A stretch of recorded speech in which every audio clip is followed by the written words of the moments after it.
Hello and welcome to the Nash Tackle Off the Hook podcast. Just to make you aware, this podcast may contain some explicit/offensive language, and if that's not your thing, you don't have to listen, but I have given you a warning. I hope you enjoy the rest of the show. You don't know the half of it, but anyway. I'm skating on the thinnest ice known to man. He said, and they put a poison in the tank that just instantly kills them. He went and we'd run out of it, so we cut their heads off with shovels. Suddenly, bang! The whole boat exploded. Take your sort of 8-inch long piranha and imagine that at 4, 5, maybe 6 feet. I said, I've revived your dead fish. F off, he said. You haven't. That was just humongous. It was... I couldn't believe what I was looking at. I'm just battling this fish out in the pond. I know it's a black man. I'm saying I'll never be a naughty boy again. If you catch fish and you return them to the water, then you are my brother. Danny D, welcome to the Nash podcast, mate. How the devil are you? I'm good, mate. Thank you very much for the invite. Mate, I'm thoroughly excited by this podcast on a number of different levels. It's very different. We are a broad church carp anglers. You have amalgamated two worlds which I didn't think would ever sort of mesh, and that is carp fishing and porn. Yeah. I mean, probably more merit here for the porn than the fishing, but, you know. I don't know, mate. You've done a bit. It'd be quite surprising. I think a lot of people will be surprised, mate. What gets me, and I think we'll talk about it, is your passion and love for carp angling, mate. Yeah, I mean, I think it's one of them. It grips you, doesn't it? And you just kind of, fall in love with the hobby, really. So I don't have many hobbies. It's just fishing, girls. That's pretty much me. And cars. So you do like your cars, I do like my Very cars. nice motor that you turned up to today. Yeah, not as impressive as the fishing van, but, you know. I love that, mate. And to be fair, the last time I saw you, you were on our very own Church Lake, mate, and you'd done all right for the week. You'd had a few, hadn't you? It wasn't too bad. I think 5 or so from that trip. Church Lake, mate, is the bomb. Absolutely love it. I'm back on Monday, actually, so I'm looking forward to that. You're back on next Monday, aren't you? Monday till Friday. God, mate, you must have caught most of them out there now. I'm working my way through the stock. I'm still waiting on the big ones, so that kind of keeps me coming back, I suppose. You had a couple, I think. I remember a couple of nice fish you had last time, but we'll talk about them when we get over to sort of captures and stuff. For you, mate, recently, what have you been up to? You're a busy man. I know you are. I've managed to pin you down. Yeah, pretty much. A lot of work. Other than that, I try and get my fishing in. So I was on church a couple of weeks back, but I haven't been able to get out and do any fishing in between, so... Work for you, mate. Obviously, you're a porn star. Yeah, people may or may not have seen your work. I'd imagine there's quite a few that have. But also, you do the production side of stuff as well, don't you? Yeah, so run my production company and basically take care of all my sort of scenes over here. So, yeah, it's quite a lot involved, really. We're sort of booking the girls' locations, all the styling, all the sort of bits, go through, break all the scripts down. And yeah, so there's quite a bit to it. It's not just sort of turning up and just having fun on the day, if you like. But... yes, there's quite a bit more on the back end. We're going to get an insight into this. I've got to try and curb my sort of... I was going to say the puns already. We're talking about the back end. I'm so bad, mate. Do you know what I mean? I'm the most immature person here. So we're going to have to fight our way through this. Fishing. Let's start there, mate. For you, fishing-wise, talk to me about that sort of early phase getting into it, because it's not something that everybody necessarily finds passion in or even accesses. How did that all come to be? Yeah, my fishing journey. It was a bit different. So I sort of started doing sea fishing. My old man taught me how to fish. I think, as most people kind of get that introduction. But my old man, he was like a proper geezer, if that makes sense. So, you know, we would turn up and he'd have his little tide book, chuck me in the back of the transit van. We'd pull up somewhere and then, get them out, get the rods out. And if we caught anything, his kind of first rule was kill it. You know, it's just... easy to deal with, whack it over the head. And, so that, as I say, he was a bit of a different angler, so I wouldn't really call him an angler, but so as I say, his first rule was kill it. It's easier to deal with that way. So, you know, I remember we caught one eel once and he just chopped it up into a million pieces and was like, look at it, it's still wriggling. What, in front of you? Yeah, that was my How job. Old were you then? Probably 6 or 7, I suppose. Yeah, my job was whacking them. I got to hit them over the head. That was the sort of the fun bit for me. You know, we got the fish and I was like, right, whack, and then hold it up, little bloody fish and stuff. So, not the best start to angling, but what an advert for the Angling Trust. Yeah, I mean, spend time with your dad. Quality time, Dad. Bludgering fish, like. Yeah, so that was my kind of early introduction. I think he was probably just scared of holding the fish or something, but Everything he killed. Everything. If it came in, it got killed. You know, Wow. that was pretty much it. I mean, I remember once he taught me how to do crabbing, do a bit of crabbing because you could use them as bait and stuff. But there was two types: hardbacks and softback shells. Yeah. So he said we can't use the hard ones, but you can use the soft. So the way you tell is just get a knife, stab it through the back. If it cracks, then it's hard, and don't want that, throw it away. But if it's soft, that's good. You can use that. Stick that on the hook. So either way, it's dying. You know, everything dies. So yeah, that was my like early introduction into fishing.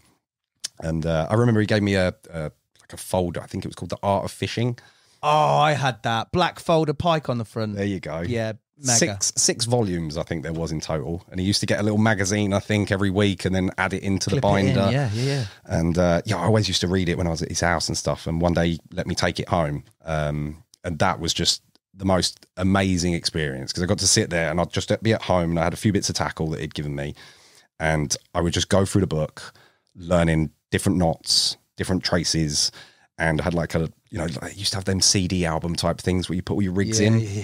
And that was me, mate. For 2 weeks until I saw my dad, I'd just be sitting there making little rigs, little knots, trying all these different things and just, making all the pack for the next time we kind of went to go fishing. So yeah, that was that was kind of the more learning of the hobby, if you like. And that just got me so intrigued. I started just, as I say, really young in my bedroom, just tying little knots, trying different rigs. And first time you catch on your own rig was just, felt amazing. Capture wise, what do you remember? Anything? Nothing from that stage? You're quite young, ain't you? Yeah, quite young. I mean, we used to get little flatties and things like that. But again, it was never really too much about the fish. I couldn't tell you what it was when it came in or what I'd caught. It was just more got a bend in the rod and was happy with a fish. But that was my kind of early introduction, if you like. And then as I got a bit older, I started going on my own. I used to go to a pier down Chatham and get the little tide book, see what times, and get dropped off down there and go fishing. Obviously, I have to wait until my mum could come pick me up and all that sort of stuff, So, and as I say, the more I started going on my own, the more I realised you don't have to kill everything. That's not the way to fish. Let something go. Catch and release was a very new method for me. But once I got that, I was like, oh, this is a lot better, a lot less messy. From that point, this is all sea fishing based. When did sort of carp fishing, coarse fishing, all that sort of kick in? A lot later. Right. I did, after that, sort of getting older, I used to do a lot of like sort of sea bits, and my stepdad got a boat and used to take us out on the boat and stuff, do a lot of that sort of sea fishing. That was really cool. But again, it was so much hassle because, I live in Kent, so we'd have to drive to Dover, get the boat, drive 5 miles out, get all of that, and you go fishing for the day. And it was great fun, but it wasn't as regular as I kind of wanted. And then, I moved in with a buddy when I was probably about 23, 24. He did fishing and I did fishing. I was like, oh, wicked, let's go. And he obviously did carp fishing. I had no carp gear, nothing at all, It's just, so I was like, all right, kind of went along and borrowed, and we just went on a little local lake, and that kind of gripped me, It was just sort of sitting there, and I was like, oh, okay, this is different. Do you know what I mean? Because everything I'd done, you drove to, you turned up in a transit van, pulled up at the side of a river or something, dung it out, and this was the first sort of thing where you kind of made a little base, you'd set up your little bivvy and your little chair and get a kettle out, and it was kind of sort of fun and endearing in that sense. So I just did a bit of that local carp fishing, like a few little local lakes in Sittingbourne and a few around the back of the house, just borrowing gear and stuff like that. Very uneducated, didn't know what I was doing. I didn't have the Art of Fishing binder but at that point, so I couldn't revert, but a lot of learning on the fly, really. As I say, I'd never fucked about with boilies and never played with that sort of stuff. It was always just lugworm or ragworm. Getting into that sort of side of fishing was really cool. And as I say, just even that was the idea that you could just have bait was amazing to me. Like, you could just keep bait in the garage and go fishing whenever you want. Or you could just use a bit of sweet corn or a bit of bread or something. When I went, I'd have to go to the bait shop, get my lugworm, go back. Everything was a mission. It was a bit of hassle. And carping just kind of became a bit easier, an easier way to fish in that sense. Not easier to fish, but more enjoyable, because I could just go there and... A bit slower. Yeah, a bit more of a pace. And, I remember thinking the bite alarm was mental. Absolutely mental. I was just like, why have you got an alarm? Like, that's crazy. Like, you watch the tip, and at dark, you just get your little fluorescent out, you break that off, stick that on the rod tip, and you just watch that, The fact that people went asleep and stuff, that was crazy to me. It sounds like you had a little, I don't know, you had a sort of appreciation or a sort of a real interest in that technical side of stuff as well. Kind of, yeah. I mean, I did always I think it was just something that I could learn, it was something that I could do. But again, thankfully, a lot of that managed to transition through, you know, so like blood knots or whatever, just some sort of ability to tie or have some sort of understanding on how things worked. Definitely helped carry forward. Yeah, I completely get a significant carp in those early years. Your first one, you remember it? Don't remember my first. No. Don't remember my first. No, it would have been something tiny out of a little housing estate lake. There was nothing big. But first 20. First 20. Yeah, remember my first 20. Again, a lot older. Probably going forward another 4 years or so. Right. Yeah, fishing little ones, little babies. I kind of always knew that you could do these bigger lakes and stuff, but kind of never really had the gear, had the stuff, you know, so I was always borrowing equipment and stuff. So I was kind of just stuck to the local waters. As I got a bit older, obviously got a bit more money, I could start buying stuff, and I kind of took a bit more of an interest in it on myself rather than sort of always going with someone, if you like. Right. And yeah, that made a lot of difference. As I say, then I started really trying to get bigger fish and trying to get 20s and 30s and stuff like that. But again, it was all local waters. You know, I didn't really go very far. Just sort of stuck to Kent as a main base. Very un-Anglish, I know. I don't know, mate. Kent's got some good waters, mate. A lot of good waters and a lot of good fishing. I mean, I was very lucky. I mean, based in Kent, I mean, I've got Kent. To be honest, I mainly fish in Essex now, but between Kent and Essex, I mean, I was well looked after in that sense. But first 20, where was it, mate? Local pond, you said? Yeah, locals down in Sittingbourne. Sittingbourne. What do you have it on? Would have been boilies back then, just a little bottom bait or something. I wasn't too creative. Keep it simple. Keep it simple. Bit of lettering. Perfect. Influence-wise, what did you... Because you've come into this sport quite late here with regards to carp fishing. Obviously, you see fishing background and stuff is early doors. But coming into carp fishing late, there's a lot of change that's happened in a short period of time. There's a lot of content out there. There's a lot of stuff. For you, influence-wise, where you were learning from, especially when you started going on your own and you were sort of progressing to maybe catching bigger carp or trying to target bigger carp, where was all that from? I think just a lot of talking, really. A couple of my mates had fishing, so there was probably 3 or 4 of us that would go. And again, they had a lot more experience than I did, you know what I mean? So just even silly things. I remember asking the boys about plummeting the depth. I see one geezer putting a little thing, and I'm like, what are you doing? He's like, I'm plummeting the depth. What's that all about? You know, I had no idea on anything. So it was just ask questions, constantly asking. I was the annoying guy on the bank that would come around and say, oh, what bait are you using, mate? You know, I was that guy, just asking all the questions. Oh, can I have a look at that? You know, just constantly asking. Tackle shops as well, always good. Going to tackle shop, you know, they're always trying to sell you something. But again, tackle box near you, weren't you? Yeah. But go in there and talk to the boys. You know, they would always give me lots of tips and advice and just little stuff, and then just trying to put it into practice, I suppose, every time I went and try and add to it a little bit. What's that like? You're in your 20s, mid-20s. You've obviously started your career in porn at this point, have you? Yeah, I started at 18. So blinking hell, right? Okay, so you've been in it. What's the of carp fishing and porn like? Do you keep them separate? Do you merge them together? What's the opinions when people know that you're a carp angler? Because they must think you're mental. I mean, to be honest, no one really, I'm just a dude on the bank. You know, when no one really spots us too much. Sometimes I get it a bit more now, obviously, as I think more people sort of know. But yeah, if it was, no one knew I was a porn star. I was just another angler on the bank, you know, just another dude in camo.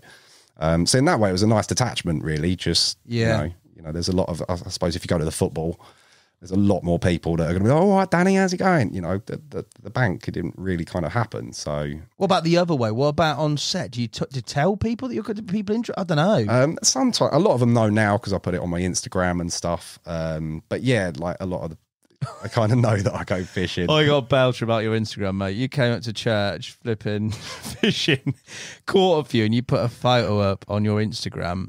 And I think who came and talked? It was me, Ollie, and somebody else were down, weren't we? That was it. We came down and we had a good chat. We had a good brews and we were there with you. And then you put a photo up and I put a response to it, a comment.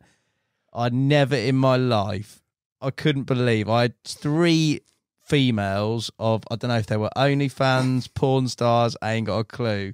But they weren't anglers. He messaged me on the back of it going like, oh, hello, how do you know Danny? And I was like, oh, you've got the wrong end of the stick here, love.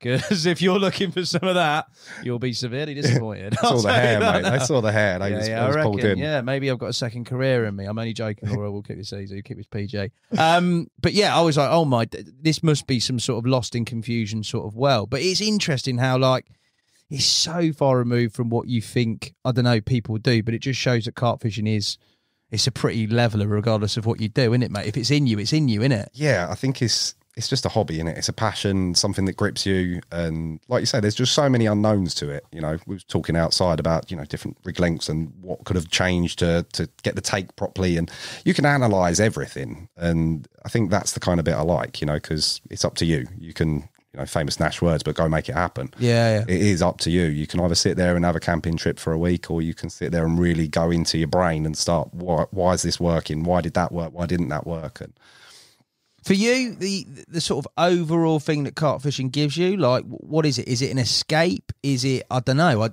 is it something that is not different from the norm, but is it something that sort of, I don't know, breaks the pattern of sort of life, gives you a bit of mental clarity? I don't know, what is it? I think so. I think it's exactly that. I mean, work and life is very fast paced for me. I'm always traveling, always going somewhere and doing something. And fishing is kind of the opposite, especially carp fishing. You know, it's kind of, I don't really look at my phone.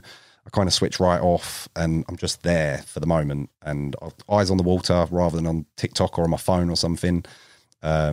And yeah, it's just that. It's a complete escape. It's the complete opposite of daily life. You know, I don't have to think about anything. I don't have to worry. The only thing I worry about is when my next cup of tea's coming, and, you know, that is literally it. And I think it's just that break that we all kind of get, you know. There's no missus at home. There's no kids running around. It is just you and your thoughts. And you can fish if you want, or you can chill right out and just have a relaxed one. And for me, I think that's the appeal. I can make it what I want, you know. Sometimes I can make it a full-on holiday and sit there and be like, oh, I don't mind if we catch. Or you can sort of run a campaign and be like, no, I'm going to extract as many fish out of this water as I physically can, you know. For you, that fishing journey, we talked about the first 20-pounder. We talked about, obviously, at this stage, you being involved in the industry and work and things like that. Your journey from that point, was it pretty much, I don't know how sort of work went, but I'm guessing there was a sort of an upsurge of your popularity. You're involved in more shoots, you're having to be in more different places. How did that all fit in with sort of your carp fishing? Because obviously you've sort of been inspired to a point. You're going more out on your own, and then ordinary people, if they're working a job, they balance their angling in there, but your job isn't really like a normal job, is it? Yeah, no, I very much did have to take a back seat, and it still does now, unfortunately. You know, I'd love to be out every other night or doing little weekends and stuff over it. It just doesn't work out, you know, because of the production, pre-production, just having to book stuff in. There's a lot of stuff that I could potentially do at the bank, you know, and work off my phone, but I don't want it to ruin fishing. You know, I don't want to take work to the bank. I don't want to sit there and just be sorting stuff out, you know. So for me, I'll take the day off from fishing. I'll just work, get it done. And then there's traveling and stuff. It does have to take a back seat. And I find now, so like the Church Lake, for example, I book church twice a year, and I'm guaranteed to go fishing for 2 weeks. Right. Guaranteed. Because the amount of times the summer rolls in, I might get a night out here, or I might get a little couple of day sessions, and then that's it. It kind of falls away, and another year's gone by, and I kind of haven't got out as much as I would have wanted to. So I do find now, if I book a trip, I book it a year in advance, it's just done then. It's in the diary. That's my holiday. I'm definitely going fishing. What's the missus think to this, mate? Yeah, I mean, she's got bigger problems to contend with, I think, than what do you mean? My day job is. You know, I don't think she worries about when I go fishing. She squared that off, though. She's all right with that, isn't she? Yeah, no, she is. She's amazing with it, to be fair. But yeah, I think she doesn't mind. You know, I get to go fishing. I get my little respite. You know. Yeah. She knows I work really hard on everything else, so it's kind of my little time. You know, so work hard on everything else. There's another one about to gloss over. For you, the sort of fishing journey when you have sort of been able to go over that period of time, what does that look like? Venues wise, you said you started to progress. Where did you look towards? Where did you go? What happened? Went a few places. I started doing I suppose you'd call them commercial fisheries, you know, like Hawkhurst and things like that. A lot of the Kent-based ones. Then I found a place called Coombe Bank. That was really cool. It was like an old manor estate lake that this guy had bought. It's like a little school pond and a big pond. That was really great. You know, I still go there every now and then when I can, but just a really quiet water, you know what I mean? And just some nice stock in there. But I sort of traveling around them sort of lakes. I did a few days on day tickets, and there's a place, Hayes Fisheries. Yes. Yeah. Did a few of Hayes Waters and his syndicates and stuff. But yeah, sort of that just general progression of just trying different spots wherever I could get to, really. And what were your biggest sort of learning curves there, mate? What in your carp fishing? Blanking. Yeah. I mean, just blanking. I think every time I blanked, I bought something, because I'm like, right, I'm blanking. I know what I need. I need to buy this. Next week, turn up, didn't work. Buy something else. Yeah. So, but yeah, as I say, a lot of lessons in that. I think no one likes blanking, but there is a lot in it, and you can almost assess yourself at the end of the week or at the end of the trip, and did I just sit there in one spot, cast them out and leave them? Did I check enough? Did I look at the bottom? Did I spot? Did I add enough food? Did I mix it up? Did I change anything? A lot of the times I didn't, I just sort of sat there, sat on my bivvy, got the rods out, right, I'm fishing.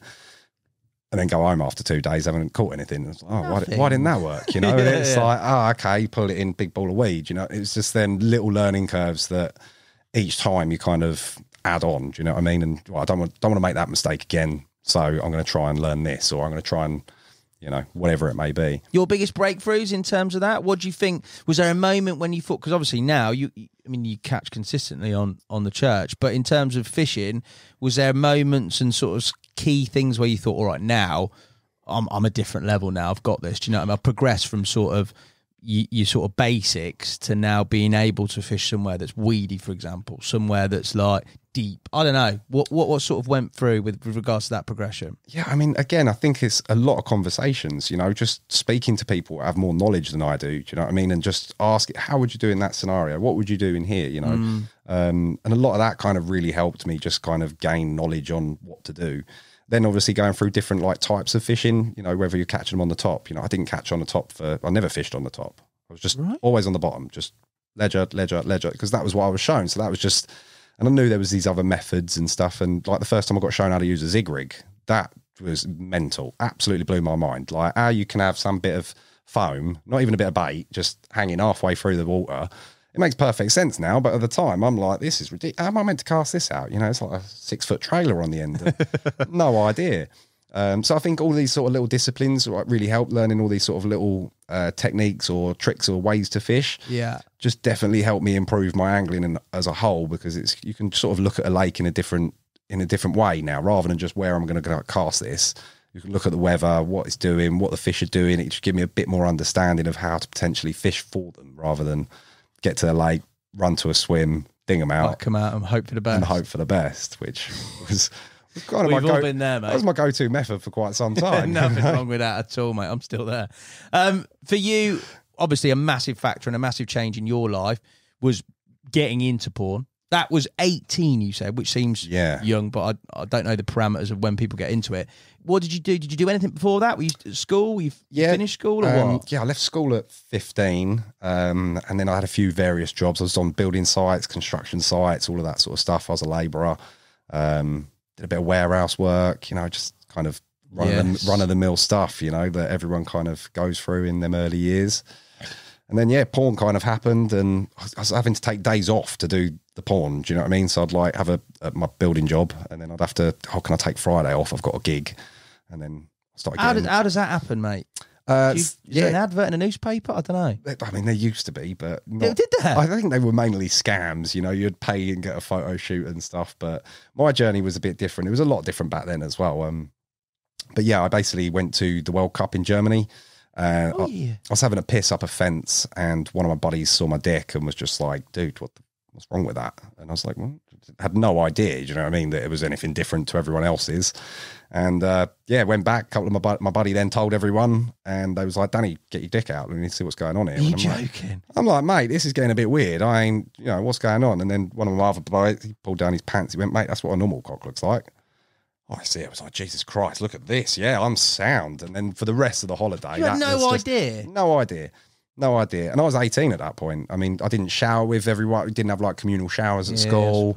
Every time I looked at a porn mag or something, it was like, it's about the same size. It kind of looked all right, there was no like sort of visual reference, So yeah, that was my first thing. And then for the rest of the trip, it was just, what are you going to do? You can't go back on a building site. You need to do something with this, and you need to do 100%, something with this. Be a gigolo. I'm like, well, I can't be a gigolo. Like, it's like, I'll be an underwear for a Calvin Klein model or something. I'm like, mate, I'm like skinny as hell. I can't do that. Oh, what about porn star? That's not, I suppose someone's a porn star. Like, how does that work? And I kind of got a bit lucky. I went to a swinging party just to kind of see if I had the confidence, if I could do it, if I was all right, having sex with someone I didn't know, and had sex with this guy's wife. What? At 18, this was mind-blowing. Absolutely mind-blowing. Kicking off here, mate. Just go to the bank, mate. Get yourself a ticket. Linear Fisheries, free on a spot. Bish, bosh, bash. So much easier. And but yeah, it went from there basically. I ended up sleeping with this guy's wife, and then he was like paying me to sleep with his wife, and that was, I think I got 150 quid, I think, on the first time. And it was just, that was the idea. I was like, oh, okay, I can get paid to do this. Like, this is cool. Oh, wow. And then, yeah, just started progressing, just messaging Television X back in the day and Playboy TV and all of these sort of things that I used to watch the free views on. And oh my God, yes. What a slice of history that is, mate. Yeah, the older viewers, used to get a little 10-minute free view at 9 p.m. It's got to still happen, that, hasn't it? I'm sure. I think so. Still out there? I think so. I think Television X still exists. Use the internet now, don't we? Sure. Yeah, no one knows. But yeah, that was my kind of introduction into porn. So, and as I say, like, back to the original point, once that started taking off, I couldn't really step away. You got another job, 100%. I'm going to be there. I'll do it. And I just sort of chased the career, if I'm honest. I sort of everything took a back seat. Cars, fishing, a lot. It just became work, and I wanted to make this dream come true. So I just slogged really and just kept going and taking every job. Don't get me wrong in how I'm saying this. We're going to talk about the perception and stuff in due course, but we talked about the perception of carp fishing and carp anglers already. But why was that a dream? Was it because you could see longevity with that, or because there was money in that? What was the sort of direction? I think I was just young and horny. I was super, okay. I was like 18, 19, started getting money for not very much in that sense. I come from a ground worker, I was digging trenches and holes by hand and stuff. It's a tougher way to make your money. I was doing, a week's worth of money in a day, and I was like, oh, I could just go and have sex with someone for a day instead of digging out holes for a week. Like, this is a lot better. Yeah. And yeah, I never thought it would become this, but I definitely thought, oh, this could be a nice little gig for a little bit, And how did that go down with, like, family? Yeah, my mum was super supportive. Oh, God.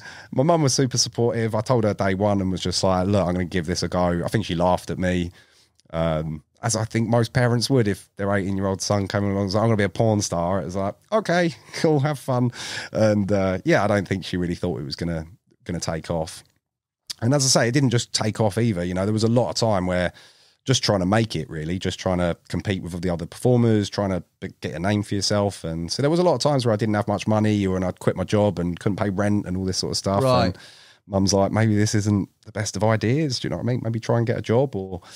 But yeah, perseverance. I just didn't want to get a job. So I was like, no, this is going to work. This is going to work. Don't worry, it'll work. And just, yeah, persevered, and here we are.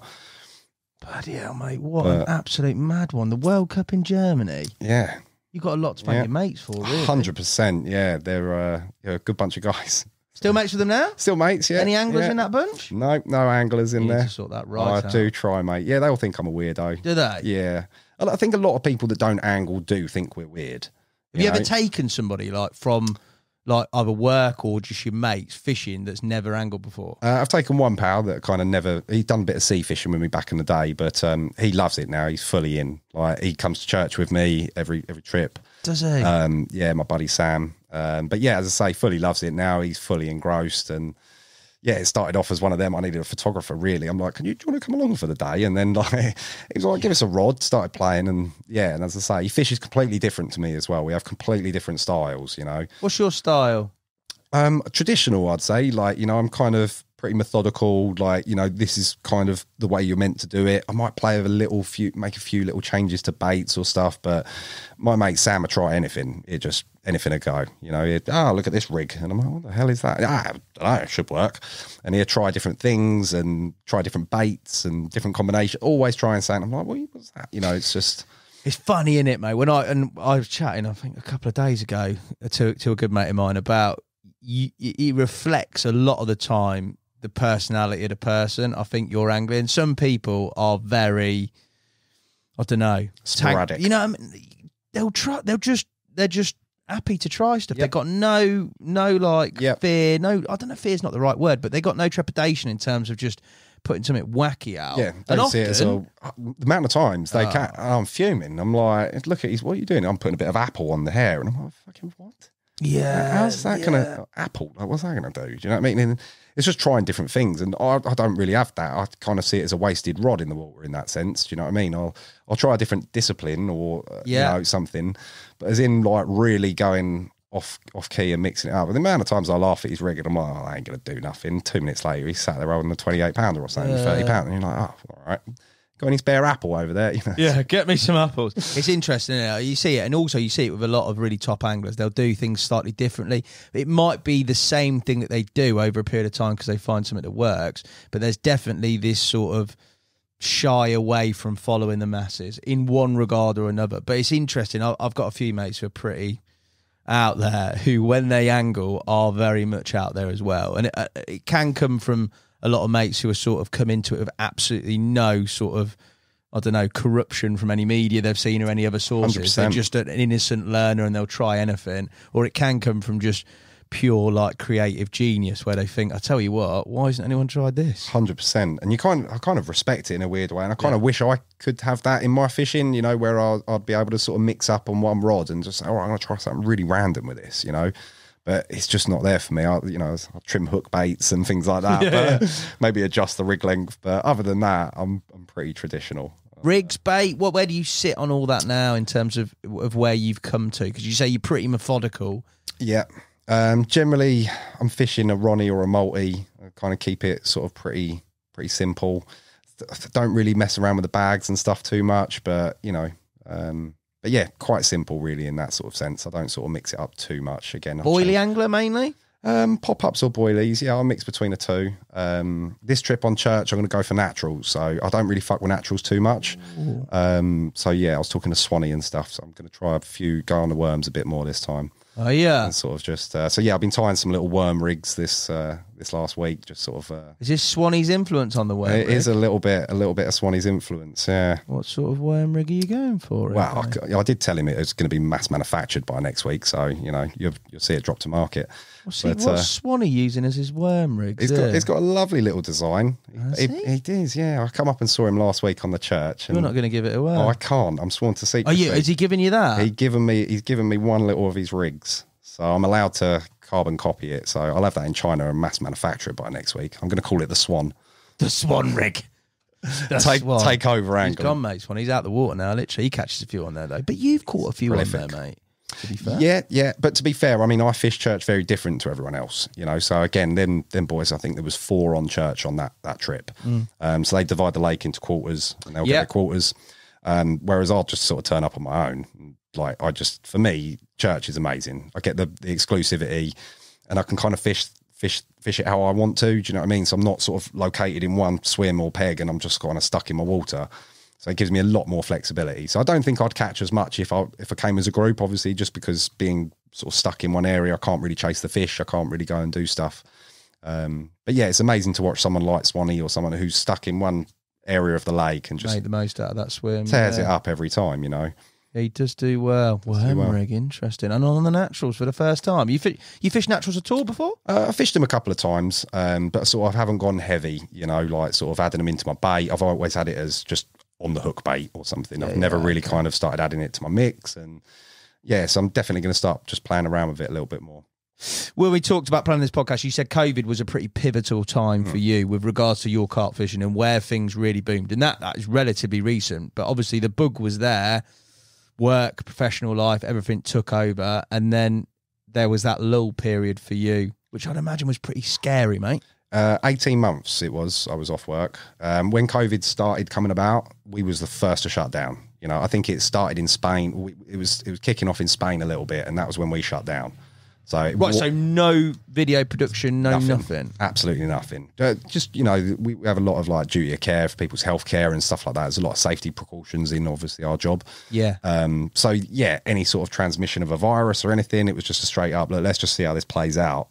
And we honestly thought it would be a couple of weeks. And yeah, it was 18 months I was off work in total. Even when people started going back, you know, people were going back to their normal jobs. I couldn't, because there was like 2 meter distancing and there was all these sort of rules and regulations. So like I was still off. Like when the world was all back to normal, I was still off work. I couldn't do anything. So fishing just literally took over. I was like, you know, able to go fishing, and yeah, every day I was just out fishing.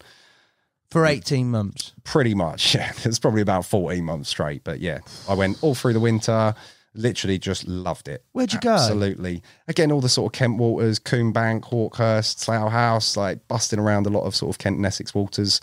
But yeah, just that was me. Absolutely addicted. During that time, was this a time when fishing was allowed, not allowed? When was this? It was a bit of both. Obviously, it mainly started once it was allowed. Yeah. When it wasn't allowed, I was kind of trying to ask people if I could just, be security on the lakes. There were people that obviously fished with that in mind in terms of being on site for owners, lake owners, etc. Yeah, so there was a little bit of leeway in that sense, So I'd say, you want me to go and feed the fish for you or anything, give us a shout. Like, I won't have to see anyone.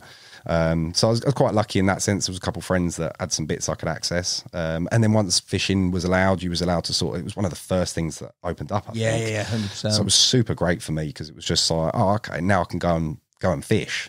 How'd you find the banks and stuff? Mad busy? Mad busy. They were crazy. Slough House in Essex is a complete runs water in that sense, but that was my first experience of Oli. This is mad. Yeah. They would pull up in a queue from 6 o'clock, pull into the car park and just running with buckets. Just everyone's running around, throwing a bucket in any swim you could, and definitely not how I like to fish. But again, just that kind of whole element was a whole new experience of fishing. I've never sort of seen that type of fishing before. If you don't get a peg, you ain't fishing for the day.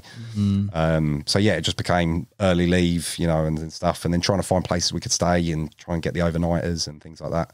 But yeah, that 18 months was crazy for me. Really, really took on my carp fishing to a different level. I was able to kind of really fall in love with it again. Just really like sort of just go. I think that's half the problem I have with carp fishing. I love it. I just don't get the time to go as much as I want to. It's time consuming when you think of it. I mean, I know, and we say it a lot, you can go summertime, you can go for an evening, you can go floater fishing, or you could go for a few hours stalking maybe, potentially, but there's a lot of gear. There's a lot of stuff. It does, if you're going for a 24-hour session, unlike a lot of other hobbies, it's around a goal 4 hours. Yep. There's a lot of work in an overnighter. It doesn't seem it, and I have so much respect for all the guys out there that are plumbers and sparkies, and they're doing full jobs, and like some of them are literally finish their job, go to their syndicate, pitch up a tent, and they're off the water at 6 a.m. just to go back to work. Hats off. I spoke to a couple of lads on the Thames the other week because I was down in London with some family, and I saw them on the Thames, and they'd done a week grafting. They'd been on the boat on the Thames from the Friday through to the Sunday, and then they were clearing off for another week, and you just think, fair play to you, mate. Dedication, like, unbelievable. It is a lot of dedication. And as I say, I was trying to, when I started going back to work, I was trying to keep up with the angling as much. I was trying to do the overnighters on my syndicate and just trying to squeeze them in. But as I say, it's an hour drive to my syndicate. I've got to go to my lock-up to get all my gear, load up all the van, then hour to the syndicate. Then you set up your bivvy, you have a walk of the lake, get the rods out, and then generally I'm off the next day. So it was just becoming like, I don't want to call it a hassle because it's not, carping is a hobby and enjoyment, but it became a lot of work in a short amount of time. And it wasn't relaxing in that sense. I was getting a bit too stressed with it. I wasn't able to just sort of enjoy the fishing. And that's kind of where the whole sort of these bookings came from. It's just like, just book a week out rather than trying to squeeze in 5 trips, little overnighters, and I'm not fishing. I'm not confident in what I'm doing. I'm not able to like really like sort of hone in. Just book a week and then that's my holiday. It's done. But that's also clearly where you get your enjoyment in that style of fishing, where you've got a longer period of time to be able to sort of not only switch off in a mental sense, but also angle to the best of what you think's your ability in that longer period of time, right? 100%. It's just being able to get eyes on the water, watch what the fish do. That's half the battle, just working out what they're doing. It's, you've got to find them and then see where they're moving to, where they're going, what they're doing, just that. And sometimes you just don't have enough time, especially in the winter. You arrive there, it's dark. You're done. You're literally just poking up a bivvy, throwing them out and hoping for the best in that sense. Unless you've got any sort of prior information on that swim or something that you've been there before, it can be quite difficult. Yeah, fair dues. Over that period of time, COVID, captures, fishing, talk to me about all that. Yeah, lots of captures throughout that. I'd say probably my most prolific sort of spell, I suppose, just because of the amount of time I had on the bank. But yeah, I was really able to start playing with different things. Like I got a bushwhacker, and that just opened a whole new generation of fishing, a whole new level. I was able to then get rigs in spots that I could never get to. I was going under trees and just, take the bushwhacker out through, get rid of all the dead branches and stuff, so clear a little path, pull it all the way back, put my rig in, go back out through the same little hole I carved, and that blew my mind, because I was like, there was a few days where I'd have a couple rods out on spots and bushwhacker one into some random little crevice or corner, and I'd go home only catching off of that. And that was when doing my head, because I'm like, well, hang on, I would have blanked today. That would have been a blank. That I only got that fish because of the bushwhacker. Now I couldn't get to that any other way. And that started getting really cool. So then I was trying to look for difficult swims, trying to look for swims that I could use a bushwhacker in. And yeah, that was a really cool part of lockdown, as I say, just then sort of working out another sort of different discipline. It's still fishing the same, but just being able to access different parts of the water. So yeah, I really enjoyed that part. And again, it's just by having the time, to play about with stuff and see how this works. And that was a cool part of lockdown, I think, just to be able to just experience different stuff and start playing with stuff, having time. Where did the bushwhacker influence come from, mate? Probably one of the Nash boys, I'm guessing, probably a YouTuber, Ollie. He's lethal with it, isn't he? I mean... Yeah, he's mad. I don't know how many fish he's caught using the pole. It's ridiculous. But yeah, then the problem became no one could get the poles. That was the main issue. No one could get the poles. So I ended up having to buy bushwhackers. Actual full bushwhackers? Just buy a new bushwhacker. So that was the joys of making loads of money in porn. I buy bushwhackers. I don't buy spare sections. Right. I'm telling you, they were not in stock anywhere. So the only way you could do it was just buy another bushwhacker. So I was buying another bushwhacker, getting 9 tubes or whatever it was, having to throw away the handle for each one. You've got tons of different spoons. That's where all the handles have gone, mate. If you need another handle... Yeah, but yeah, that was it. And as I say, just that, just working out, okay, this is cool. Add a few more sections, a few more, run out of sections, buy some more. But yeah, that was super fun, as I say. But yeah, a little bit of influence. I think that was probably about the time I started watching the Nash boys, started watching YouTubes and started falling into the sort of community, if you like, and just sort of taking up a bit more of it. And yeah, I would say the Nash content was... obviously sick. You're kind of like, fall in love with the characters as you were, watching Eurobanks and all that sort of stuff. It was epic. That's a bit of you anyway, like those like drum and bass trainers. Sneakers. You and Ollie are like, ooh, trainer friends. We do always talk. Yeah. Oh, God. I think the person I messaged on Instagram about shoes, I'm like, what you got on your feet? They're nice, You two shredded my trainers when we were out there. I remember. What are those? Getting absolutely hammered. I was like, boys, the trainers, you take this far too seriously. But yeah, no, you've definitely got that sort of thing in. For you, when you look at sort of, and it's interesting, we talked about it, there's sort of, I know it's a very tangible parallel, but the parallel between filming content, very different for us too, but filming the same thing, that sort of, do you have a bit of empathy, you think, with people within in the industry producing sort of video content and stuff? For sure. I mean, I think for them boys and for you guys, I mean, there's so much more pressure on, isn't there? I mean, you're out for the day, you've got a crew there. If I don't catch, I don't catch. It doesn't really matter. Like, you're sat there as a pro angler, meant to be able to pull them in all day long, So then there's people watching it. There's a lot on it, But yeah, and as I say, seeing it sort of firsthand, I went up to Royston's, did a week up there, and Finley was up shooting a video. And again, just seeing that firsthand, he's walking around. He's an amazing angler. Don't get me wrong.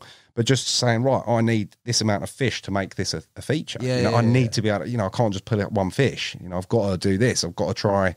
And there is that must change you. That must affect your fishing. It must. I think having that extra pressure, whereas the pressure's off. You can kind of do what you want and try more things. Not the same. I've sort of, I don't know, maybe that's a weird comparison to draw, but I section it off as sort of like work fishing, where there is pressure on, but I quite like that. I enjoy that. And you're in a fortunate position, obviously, and you can't sort of lose sight of that. And then there's sort of your fishing, if you do get time of it, which is a bit more decompressive, maybe. Is that not the same for you in terms of like performing and then going home to the missus? I mean, it can be. They're completely different things. Yeah. I suppose, like your fishing analogy, but yeah, they're completely different. The performing at work, it's the most uncomfortable Right. Let's go blanket. Is it? Because every bloke's going, that must be a mega job, like 24/7. You know what I mean? Here we go. If you have pizza every day, it gets a little boring. I love pizza though, is it? It's not pizza, but you've got to look at what you're doing. You're not going to, it is fun. I'm not going to moan. I've got a great job, but it's not what people think. People think it's like some big orgy. Everyone goes in and it's all going crazy. It's a lot more formal. It's a lot regimented. There's a lot of chats and checks and stuff we have to go through just to make sure everyone's happy and okay. And we do full boundary checklists before we start anything. What is this boundary checklist? It's basically what, about? What you're comfortable to do on camera, right. what you're not comfortable. Some people might not want to kiss, but they might want to do this. So we basically have to have a full sort of chat about what everyone's comfortable to do on camera. And even that is quite a passion killer. Do you know what I mean? If you're sitting there looking at each other across the room and then you're like, okay, so are you okay with this? No? All right, what about that? No, we've not had a boundary checklist for this, right? No. What's the safe word? See, safe words, that's another one, right? I don't know, mate. Yeah, because that can get confusing because we used to use stop or no. Right. But no, don't stop. Oh, God. So so you have to use a random word that kind of isn't going to come up too often, so pineapple or something just really random. So if someone shouts pineapple, you're fully aware of what's going, it's stop, But sometimes what a world, mate. It really can be, yeah. So I mean, there is even we have a talent coordinator, for example. So that person's job is to sit and watch the scene. That's the job, to sit and watch live. Yeah, just sit there on a chair and watch us have sex, because they then have the boundary checklist and just make sure that no one's not doing something that they shouldn't be, or everyone's limits are respected and adhered to and stuff like that throughout the day. So, I mean, look, they've never... They're on a 10-minute free view, mate. Yeah, mate, that's it. And our one never had to do anything, never had to say, oh, stop there, cut, guys, because obviously we're all quite professional. No one wants to do anything that someone's not comfortable with. So for her, she's got a great job. Just sits there, watches the scene, goes home. That's it. Clock in, clock out. Clock in, clock out. It's a great job, isn't it? Well, if you're into it, mate, that's right in there. It's a free view, isn't it? Literally, job done. I'm not sure she's into it, but, an easy job at least. Yeah, hopefully she's picked that career path. Do you know what I mean? She's not gone into something else and gone, oh, it's a bit of a different job today, Jeffrey. Your sort of work-life balance in terms of now, you said you talk about exclusive bookings. You talked about the fact that if it's in the diary, it will happen. Mm-hmm. Do you still sort of, when you go through periods of real busy work, do you get that sort of, I don't know, that sort of desire to sort of, I don't know, maybe push the limits a little bit and take a day out and go fishing or whatever? I do want to, but it's just not physical. It's not feasible in that sense. No. If something's booked in, that scene's going ahead. Whether the girl cancels, we'll replace the girl, whatever. Generally speaking, the show must go on in that sense. If we've booked everything, location, all the crew, all the talent, everything's sorted and styling and all that, and someone cancels last minute, we'll go hell to leather to make that replacement and get someone suitable for it. So generally it doesn't kind of happen that I kind of get the little off day and stuff, but I mean, it's always there. I mean, I'm trying to book locations that have a lake on now. Yes. So like if we can get a big manor house that has a little pond, I'm like, right, that's great. You lot stay in the house, I'll be in the bivvy. You ever taken it on a shoot, as in like taking some rods or done anything? You've done something abroad, haven't you? You didn't tell me. Done a few bits abroad, but not like proper fishing trips. I say that I do a lot of work in Vegas, and I went to Lake Mead once, just with my buddy, and absolutely insane. I was just there on a, having a day out, and just kind of like the stock pond outside. It's just absolutely littered with carp. They're 20-pounders, every single one. Yeah. And there is thousands. As I say, do a Google image search of Lake Mead carp, and it's just disgusting. It's just mouths everywhere. Yeah. And they go there and feed them with popcorn and just chuck popcorn on the surface. And then so I saw that and was like, right, next time I'm bringing the 6-footer, get the scope in the bag, do a little bit of poaching off of the side. And you can fish on Lake Mead, but just not on the area where the kind of carp hold up for all the people. So I did a little quick bounce down there, got one in, quick photo on the pier. How big? Get it in. Oh, it's £20, £22, something like that. Boy. But every fish in there is. Like they're all stocked. They're all just, they don't really get fished for. And a lot of the Americans don't, they see carp as nuisance fish. Yeah, they do, don't they? They don't like them. I'll take them all day long for you then, guys. So move out, It's interesting, that American scene. I think like there's a lot of movement in that now. There's a lot of people sort of giving it, well, the scene is growing out there, full stop. Do you know what I mean? But also for us, you look at a lot of Europe, and I know that like it's not necessarily been done, because that's horrible to say, but it's a path that's trodden on a lot of different venues, and certain venues peep up and come down and they fluctuate, but it's known. You go over there, mate, there's a lot of water, boy. 100%. And I think that is appealing out there. You know, just a lot of the wild carp and stuff that they have out there. It's insane. I quite fancy a buffalo carp, mate. They look mental, don't they? Huge. Yeah, but they look cool. They do look cool. Different. Yeah. And I'd say I would really like to do like a sort of America trip, but again, I think a lot of it would be that because it is the unknown. You're kind of writing the book, aren't you? You're going out there and trying to find out where's cool, it's not like you're having a Google for a banging carp lake in France. Do you know what I mean? You can get, you know, a list of reviews and which one's good. You know, I think out there, you literally, you're setting the standards, aren't you? You're going out and trying to find them. Back to the UK, mate. PB wise, before you ventured onto church, what were you looking at? Where were you? Where was it from? Where was it from? I think I was at £26, sorry. That was from Coombe Bank. And I was stuck on that for quite some time until church changed all that, which was that just availability of venues that had big uns in? Yeah, pretty much. I think so. I think so. I just didn't sort of have access to too many waters that had, and if they did have a big un, you know, it would be a big un or a couple. You know, there wasn't necessarily filled with them. And I spoke to Alan once, and he was saying a lot. It's about access. You know, if you can get fishing on a water that has big fish in it, you have a chance of catching it. If you're fishing on a little school pond, then there isn't a chance of catching it. You know, so it's not necessarily that we're the best angler or they're the best anglers. They've got access to good fish, good waters that you've got a chance at. I mean, obviously they are incredible at angling, but if they're not there, it gives you a chance. And I'd say the first time I came to church, I was on like a group booking, and I caught a 29-pounder, and blew me away. That was awesome. Absolutely loved it. I was kind of gutted that it didn't scrape the 30, but it gave me a reason to come back. Oh, a little bit, you know, because I was stuck on 25. My next landmark was 30. And I was just, you know, wanted to kind of, done it, went to church, got my 30, boom. And that 29, I was like, How do you find the fishing coming onto church the first time? Do you fished a venue like it or not? Yes, and my first time at church, I suppose it was similar to how I'd fished other waters, because I was on with 3 random dudes. So I'd never met them. It was back in the early days. You could just buy a ticket for church. I was just on with a couple of random guys. So again, segregated waters. You know, you got your bits, they got their bits. Where did you fish? Where did you end up? I managed to get lodge swim. So nice. It's great for me. That first time here, got in the lodge, it was like perfect. So and it's middle of the lake, pretty much. Everyone's got to kind of come past you if they want to use the facilities, get a cup of tea or whatever. So it was quite a social swim in that sense. You know, you can kind of talk to people. I got in that peg. That was great. I lost one, absolute wounder. It was a big old unit as well. And did you see it? Yeah, we saw it. It was right at the 2 of the boys jumped on a boat, get out there. I got stuck in a load of weed. Yeah. They were coming over and they got it and started pulling it up, and they thought it'd come off, and then literally it surfaced, and you just went dink.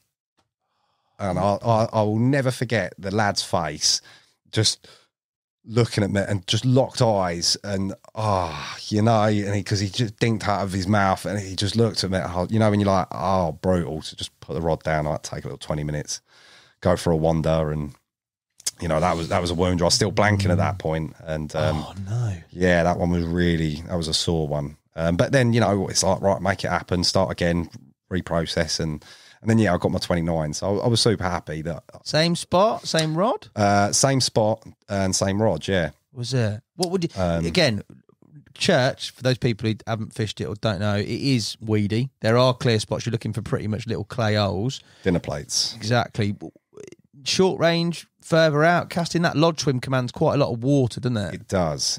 Yeah. Where was it? So I was mainly casting, that was sort of up towards the left. There's the left island. There's like a little thing that come out. They always hold up just on that little shallow. Quite weedy there, though, isn't it? Yeah. So I was just past the weed. Yeah. And that's why I lost the first one, because it went straight into the weed, dunked me in, and then we didn't have the boat by the time everything's come round and we started playing it. But the same sort of spot up off on that left, and just rattled off. I think we was all having a little social in the lodge, just as it happens, you know, sit down, take a bite of the burger, and then so came running out, and that was a really cool capture for me, because it was all the boys on the trip. They were all there, we were all together, you know, and it was that was a real kind of social fish. It was a cool moment, you know. No weeding up on this one? No weeding up. That one was just straight in the net, landed perfect. Everything, you know, super, you know, kind of how you want your first capture to be on a new lake. You know, you just want to get one in the bag so pressure's off. And but But yeah, that was amazing. And then I just remember thinking, I need to come back here, but with a bit of scope. You know, I need a bit of room just to wander around. And, you know, I remember one of the other guys, he was in No Carp Corner. And just smack him. Oh, mate, they were everywhere. I was just looking at the top, and he had 80% of the stock in his swim, just all at the surface. I'm like, get the mixers out. He's, oh, no, I don't really want to disturb my rods and stuff. And, you know, when you're frustrating and you're just like, oh, let me have a go then. Like, can I get in there? And so I was like, do you know what? I'm going to come back to church, but I'm going to just do the exclusive and fish it how I want to fish it. Yeah. And the price difference isn't that nuts in back then as well. It was like, you know, £500 a ticket or something, as opposed to a few grand to hire it. If you come with a mate or 4 mates, split it, you're paying the same money. You know, of course. It wasn't that bad. But it gave me so much more scope. You know, I was able to fish the lake how I want to fish it, and I hadn't done that sort of fishing before. Sort of had like the whole access. You know, even if I was walking around the lake, there might be someone in the swim that I wanted to go in or something. But that kind of opened up just the, you know, real, like, you can wander around the whole lake, pitch up wherever you want, fish how you want, spread your rods out, you know, take a bit of time. Don't just put rods in every swim, you know, think about, you know, do I want this many lines in the water, or how do I want to do it, you know, and try not to causing too much carnage and stuff. It's definitely a sort of how can you say, a very different sort of slant on your angling when you've got that freedom, because people just don't get it. Let's face it. Yeah. Most people, we talked about the atypical angler who has got a day ticket. He might have 1 or 2 trips a year where he can book on and maybe get that bit of freedom. But if you're in a day ticket complex, you've got your swim, you've got to make the most out of it. Yeah. You get onto somewhere like that, and it is an eye opener, regardless of it's if a you've complete game changer. It really is. And I think you kind of get that with any exclusive booking. You know, you do get that chance to fish it how you want to fish it. Look at all the little spots, all the nooks and the crannies. And for me, that did really change my fishing. And there's not many places that I can book that are in Essex or are local to me, and I've got a chance of an absolute whopper and a PB. Like, you know, I haven't got to go all the way to France. You know, I haven't got to sort out all of this sort of hassle. You know, like we was talking about them overnighters. It's Monday to Friday goes really quickly. You know, it really does. Your Monday's your setup day. Your Friday's your pack down day. So technically, you've got Tuesday, Wednesday, Thursday. You've got 3 days, you know, to kind of really make it count. And I think, cool, if I start adding in driving over to Normandy and then getting all the gear out and all the bits on it, it really adds in to, you know, extra bits on the time. Whereas I'm an hour from home here, it's literally fly up. If I forget something, I can go back and get it. The second trip, this is the trip you've got exclusive sort of access to. What sort of tactically, how did that change with that freedom? Spread out. Did you? Yeah, spread out. Mainly sort of get the rods out, you know, bit of obviously safely, but, you know, not being limited into that one spot, you know. Was it a case of like having a day to see where they were? Was it more sort of, I don't know, because when you're fishing that lodge swim, it is very easy, because all of us will tell you the spots, is to stick your rods on those spots. They're clear. You get a good drop. It's happy days. Yep. You'll fish there and you will get bites. Yep. There's no two ways about it. They're fed areas. The fish have coming off those areas for a long time. Conversely, when you've got that freedom and you get on, and I'm only thinking of it from my point of view, when I go down for a walk up there, you will see fish that will be in good numbers patrolling across the weed. And if you were fishing it and you had that opportunity, you might discard all that sort of information and fish for them where you see them. Was it a case of that for you, or did you go based on sort of... It was a bit of both, if I'm honest. Okay. Kind of wandering around, having a little look at what I could see, what I was confident in fishing as well, you know, because I hadn't done too much weedy stuff, you know, so it was all like learning on as I go, but I'll put a couple of safety ones out, what I'm happy with, and then I'll always try and just try something a bit new, you know, try a different sort of discipline. And Alan really helped, actually. He came up on, I think, the second trip, and he was like, oh yeah, you should be getting one over there. And I'm like, well, I can't really access that. And it was like, what do you mean? Just move this and get in there. And that was the first time I caught it. Was, oh, actually, yeah, you can make your own little path, you know, and if you can get there, you can get there, you know, as long as you're keeping it, you know, not necessarily stuck in this little bit of your swim, you know, 20 meters up there, there's a gap in the reeds that you can actually put a single in it, and it does get out there. And that kind of changed me, because again, I was just stuck in that mentality of this is your swim, you know, this is your swim, 3 rods, boom. Whereas here you can just stick one out of the reeds, or, you know, you can sort of make a bit of a gap for yourself. So that really helped, just kind of knowing that you can actually, you know, have a bit of freedom of putting them about stuff. And I'd say all basic stuff, but I think just having someone giving you that, like, it's okay, you can have a look at this, or have you tried thinking of that sort of approach, definitely helped my angling in general, you know. Baiting wise, rig wise, what was it? Was it all stuff that you're pretty confident in? Was it a lot of bait? No, always start small generally, like fish for a bite. I always start sort of small unless it's desperate times and everything's going in. But yeah, always starting small. Generally, just a little handful here and there, and then start adding if I catch, you know. Right. So there's a few bits up there which I know that are all right, you know, because I've been here a couple of times. I know under the bush on the right, that's always good for a bite. So I don't mind chucking a little bit of bait in there when I get here, just because sort of get them on the spots and stuff. But yeah, I'm not a massive baiter. I don't stick in too much. But yeah, I think quality over, you know, quantity is probably the right way of doing it. Just I try and fish for a bite. If it works, add to it.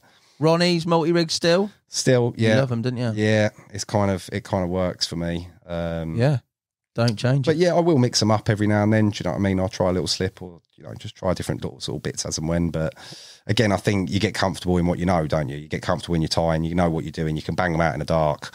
And we're terrible. Yeah, mate, I've had to skip so many, mate. I've logged them though. Yeah, they're all there. They'll be highlighted at the end. The clickbait chapter, yeah. But yeah, and it's that, isn't it? Having confidence in what you're doing. Yeah. And then I don't mind sticking one rod on seine and trying it. And I'd say that's kind of how it was the first time I went zig fishing. I mean, you can't zig at church, but the first time I was zigging, I'd only ever put one on there. Out of the 3 rods, I'm only putting one on a zig. Yeah. Absolutely. No way am I doing this for 3 rods. Complete wrong approach. If you're zigging, get them all out on zigs and try them at 3 different levels, because otherwise I'm just wasting 3 hours testing different levels. Yeah. Get them all out, try different levels, that one go, all right, then move them about a bit, you know. So yeah, sometimes I hinder myself just where I'm not sort of, you know, too creative or too, you know, open to trying things. But yeah, now, as I say, I try and mix up one rod if I can, and then just try and add to it. Captures on that second trip? How many did you get? That was a good one. We did the PB again. I caught not babyface. Yes. Terrible name for a fish. Well, the same. You know, we've got all the same. Not babyface. Yeah, the story behind that fish is there's a fish called babyface. Then there's a fish that looks like babyface, but it's not babyface. So that one's called not babyface. Just another common, isn't it? Another common. And then there's one that's very similar to both of them, but it's not either of them. So that one's not babyface. Yeah.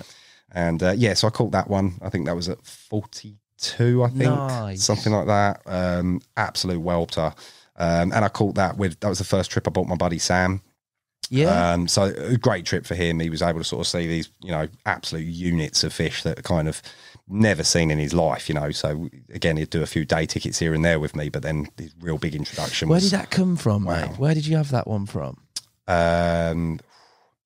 Lodge Swim on the right hand side, up on the big spot. There's like a car park side, like car sort of size spot, isn't there? Yeah.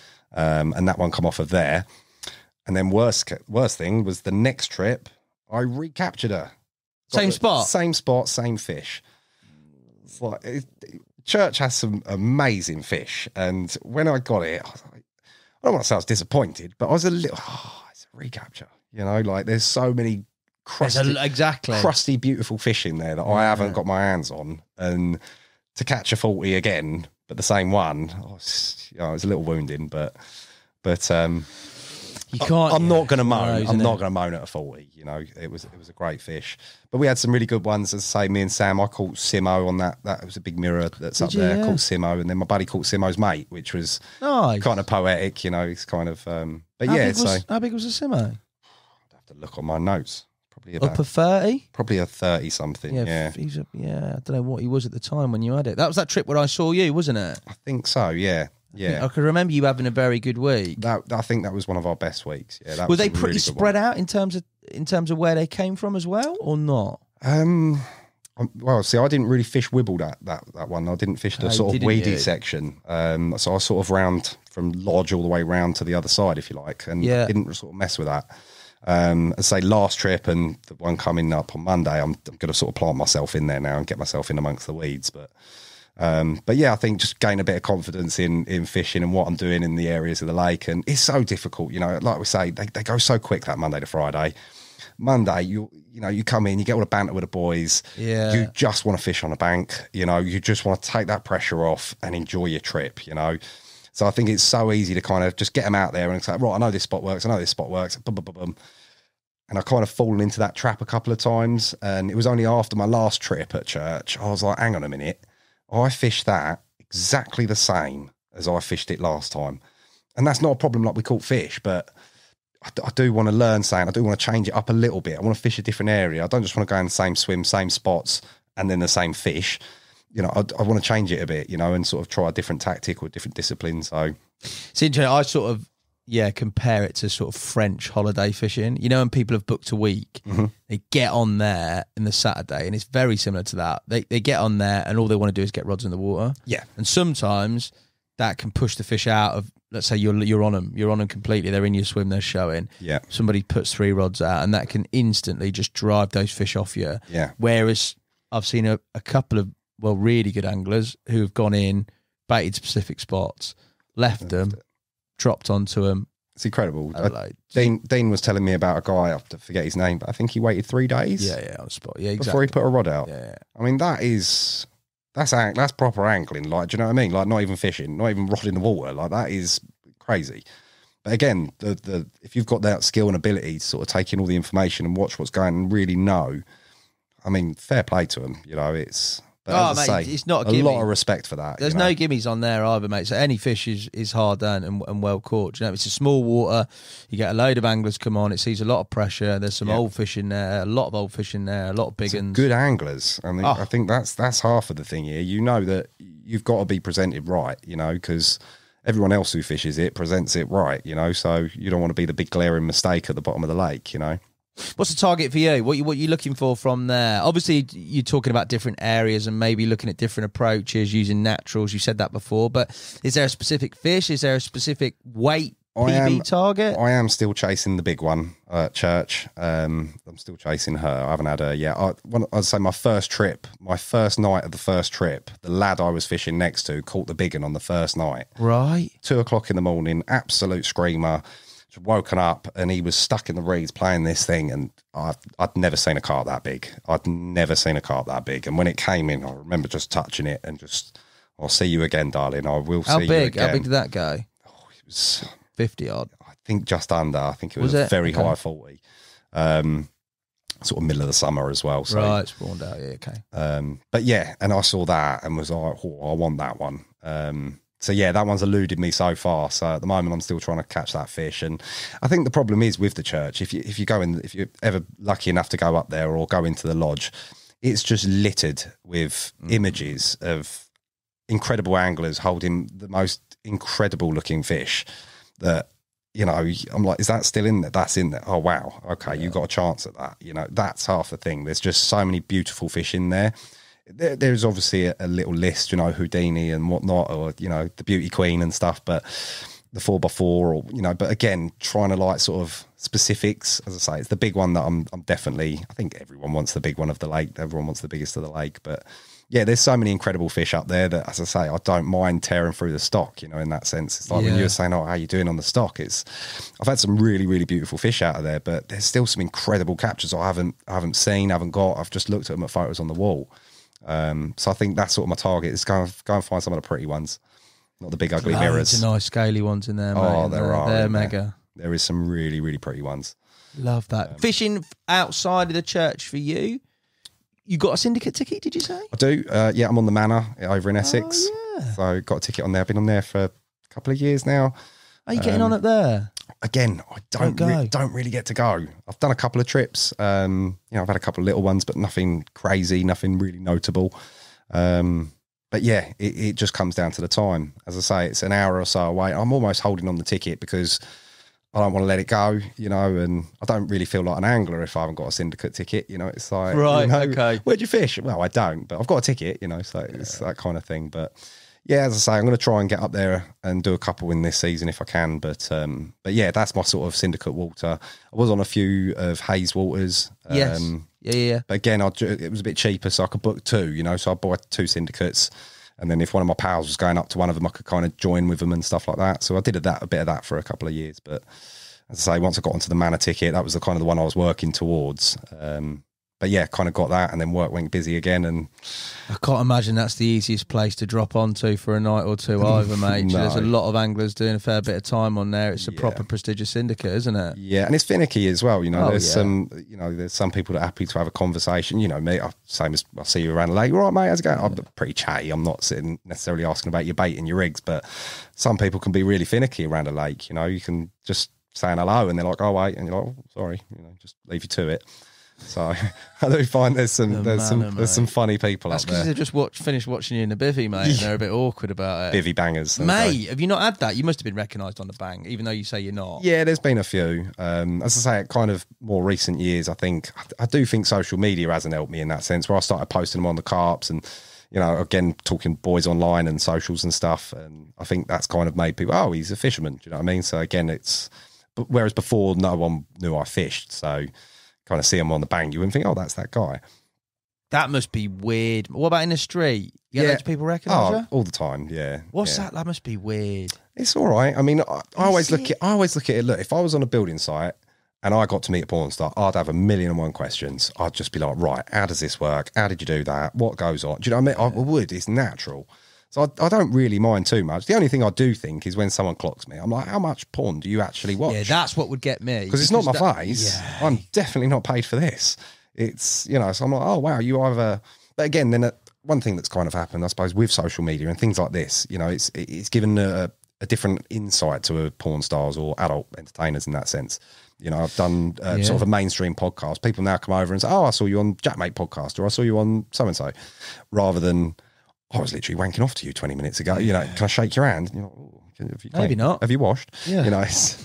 But like with that whole thing, and I think nowadays, and you look at it, and we talked about this, the views that let's say we get on a video, and the views that you've racked up in terms of the content you've filmed, you can't even compare them. It's absolutely ridiculous. So there's an awful lot of people that ain't little Tim from the village just going on 55 million times. That's a lot of different views. It's a lot of people. And it's pretty, if you talk about in terms of numbers, that is more mainstream than anything else, watching porn. Yep. Yet, it's still, I don't know, taboo. It ain't talked about in a wider sense 100%. Of things, is it? If you speak to, I don't know, your close circle of friends and say, have you ever paid for porn? Have you ever had a porn subscription? A monthly? Yeah. I mean, there's either a lot of liars but, everyone says no. I don't actually know anyone that sort of openly says, yeah, I've got a Brazza subscription, or I've got a so-and-so subscription. Or I think now you might, with OnlyFans, you might get a few more people that kind of admit to subbing to someone. But yeah, that's a mad world, man. It's like the unspoken thing, isn't it? I think everyone watches it, but no one kind of talks about it. Yeah, it's certainly different. But also the perception of people that are in it. I don't know what it is to you, but I watch a load of other podcasts. I thought you were going to say porn then. I thought you... And I watch a lot, I watch an absolute chun. You've kept me going through some dark nights. I'm red raw. But little Timmy, I've got to thank you for the 55 million views, buddy. Yeah. Honestly, little Timmy... the I don't know, because I listen to a lot of other podcasts. So I listen to like your James English podcast, Joe Rogan, a lot of them. They'll talk about, I don't know, to porn stars, and it always seems that like they always do well. There's always a perception that the people within it are, I don't know, damaged. Like it's pretty seedy. Yeah, it's a bit like, ooh, I don't know. But then by the same token, it is. I mean, mass market's not even a word for it. It's like it's every man and his dog. Yeah, it's a bit dog. Brilliant. So but yeah, no, it is a really big business, and like you say, it's it is really strange. As I say, I'm not sure people's perceptions on it. I mean, everyone sort of thinks that it is seedy or underhanded or whatever. It's a giant orgy or it's a bit dirty or whatever. And as I say, it really couldn't be further from the truth. I mean, the best way to break any sort of porn fan's addiction is to go on set, and once you see how regimented it is, and we go in, hello, shake your hand, hold up your IDs, do all your boundary checklists, and it's not the most passionate environment, There's no little candles and turn the lights off. Do you know what I mean? It's turn the lights up, invite all the boys in. Do you know what I mean? And you've got a cameraman like 6 inches away from your balls. It's just, it's not necessarily, Yeah, it's a completely different reality when you're in it, I suppose. But your perception in the UK, obviously people say hello to you in the street, people know who you are, people recognise you.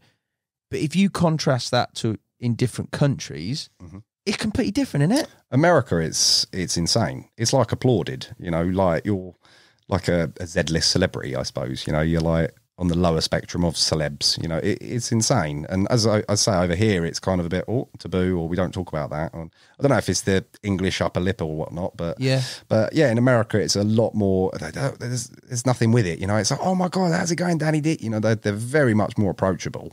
I don't know if that's because they're just a bit more open, or just if it's a bigger. I mean, the industry's bigger out there, but is it? Yeah, I mean, in comparison to the UK, it's a lot more people, though, isn't it? No brainer. It's just you've got all the big studios there, you've got all the good talent. Kind of makes sense. The good talent, not the bad talent. Yeah, I was gonna say not that we have bad talent here, but yeah, a lot of the bigger names and stuff. Okay. And as I say, like you say, just it's such a bigger place, isn't it? And over here, there's not as much of an industry. If you're a really good-looking girl, you can make 250, 500 grand in your first year. I don't know, like a lot of money in America. Is that in America? Yeah, like you start working for some big production companies and you get a good name and you've got a good OnlyFans, like you can make a lot of money. Yeah. In the UK, there's not as many companies, there's not as many people shooting. If they shot one scene with us for Brazzers, then it's kind of where else could they shoot, so there's not as many options as there are for, say, an American that comes into the industry. And I'm guessing it's harder for a bloke than it is for necessarily women. I think so. Generally? I think so, yeah. You just need opportunity, you need someone to, give you a chance really as a guy. And it's such a difficult thing, especially as a producer. I wouldn't just book a new guy because I've got so much money on the line that day, the location, the girl, the talent, all the crew, everyone's getting paid. If the guy flops, like we're dead in the water. We haven't got a film, so it is very, everyone has to come highly recommended but then it's a proper problem because where'd you get your new talent unless someone's trying them, so and that's a good thing with OnlyFans. I think now people can build up a show reel of them working with people. They can show, look, this is what I can do. Whereas before that opportunity wasn't really there, you'd need a big studio or a big company to kind of give you the shot and let you prove yourself on the day. Social media, the same platform that makes people, mate. There you go. Regardless of the industry, by the sounds of it. Yep. You ever hybridised carp fishing into a porn set? I really want to. I really want to do like bivvy bangers or some sort of idea of, a fishing thing. Mainly so that I could just book a venue. So you can go fishing. Get the scene done and then send everyone home. And then love that. I love that straight away because has there ever been a time when you're mid-set, not in a fishing context or whatever, but you're mid-set on a shoot and you thought about going fishing because you're going fishing next week? All the time. All the time.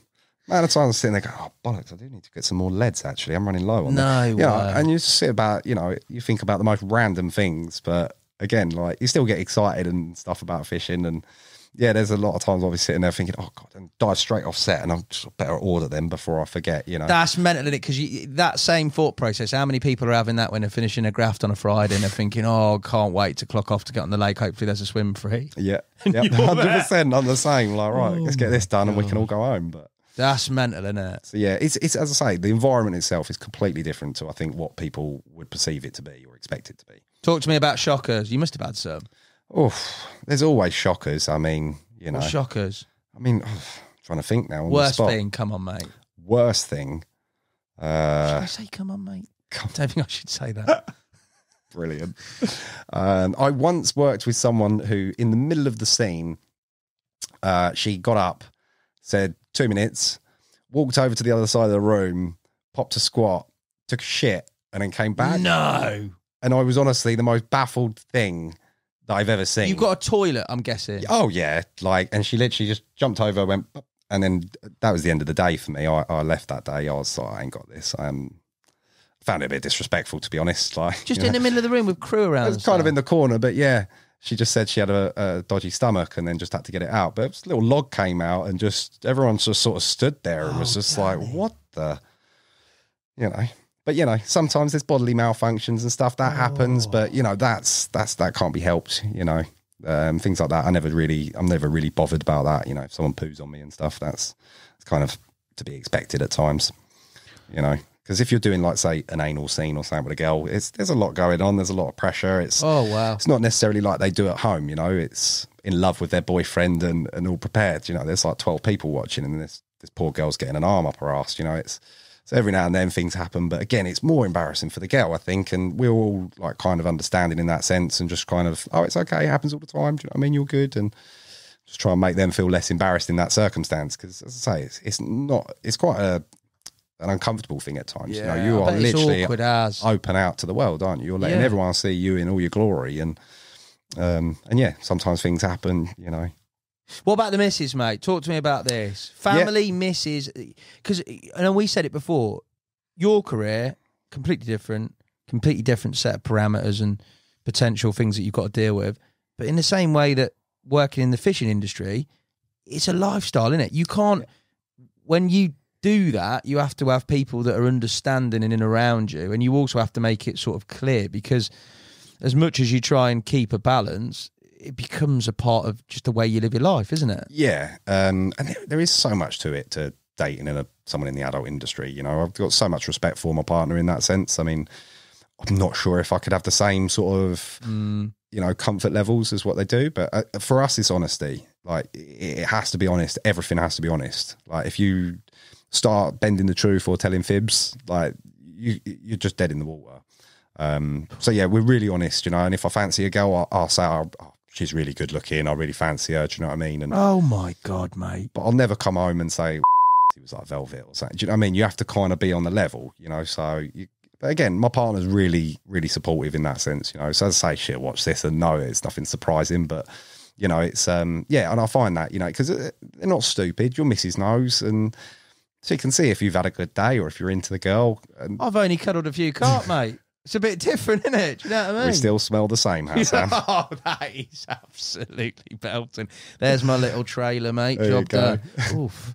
Yeah, yeah. I've only gone out carp fishing, mate. But blinking, yeah, it's a different ball game, mate. But yeah, as I say, honesty is it's a key, I think, to any relationship. But especially when there's this sort of thing going on, you know, you have to be able to talk about your feelings. How did this make you feel? You know, what was going through? You know, and most of the time we find it's our own insecurities. As mental as that is, you know, the thing that you're most worried about is the thing you're most insecure about. You know, it's so again, there's a lot of that, and I think when you can talk things through, and yeah, there's a lot of help and understanding in that, talking and honesty, and just being clear rather than trying to hide it or say, oh, I'm not actually into it, or I don't like her. But plus, there's plenty of days when my missus has seen me and no, I have not had a good day. You know, I don't fancy everyone I work with. There's often times you work with people you don't like, you know, don't have chemistry with, don't particularly fancy them. And yeah, she doesn't. There's no much sympathy for me that day, put it that way. You know, it's just, oh, well, take the rough with the smooth. So. Yeah, it's out there, isn't it, mate? It's definitely a different career path. It's interesting to hear sort of the unedited stuff from behind the scenes, really, mate, because it's what you don't see. Do you know what I mean? That's it. And I think people just forget that. You know, we are normal people, got normal lives. You know, I've got family, missus, kids, you know what I mean? Everything's sort of, you know, hunky-dory at home sort of vibes, but just my day job's a bit different to most people. Mad. Future, fishing-wise, for you got your syndicate ticket. Time is, again, an ever sort of massive burden with regards to getting some for carp fishing. But what's the thing for you that's going to keep you going? Is it a PB? Is it learning different venues? Is it just getting out and having that bit of space from? It's just carp fishing. Just getting out there, mate. Honestly, it's so much to that. I don't really have like targets, ambitions, dreams in that sense of like, this is what I need to do, or I'm on a campaign, or it's just fishing. The feeling that it gives me as a whole is just, I think everyone has the same thing. It's that complete relaxation, that detachment. It's my hobby. It's my thing. I can make it what I want. And as long as I have that feeling, I'm going to keep fishing. You know, I think the dream for me eventually will to be get a house with a little pond on, little lake, and then I can make up for my fishing. You know, I'm not going to be shagging forever. I can't forever, you know. So you're not? Is that future-wise for work then? What is it? What did it look like? I mean, hopefully I'll be able to do it in a little wheelchair or something that drag me out, and an oxygen tank and everything. But it's niche, innit? But I don't think there's going to be many viewers, many subs on that point. So, you know, at that point I might have to let the missus win and say, all right, I'll retire. But is that what she's going for? Retire. No. Retire, boy. Yeah, I'll build you a house with a little lake. You've had enough. Yeah. Put a puddle in the back garden. Yeah. Here's some fish from church. Whack them in. Yeah.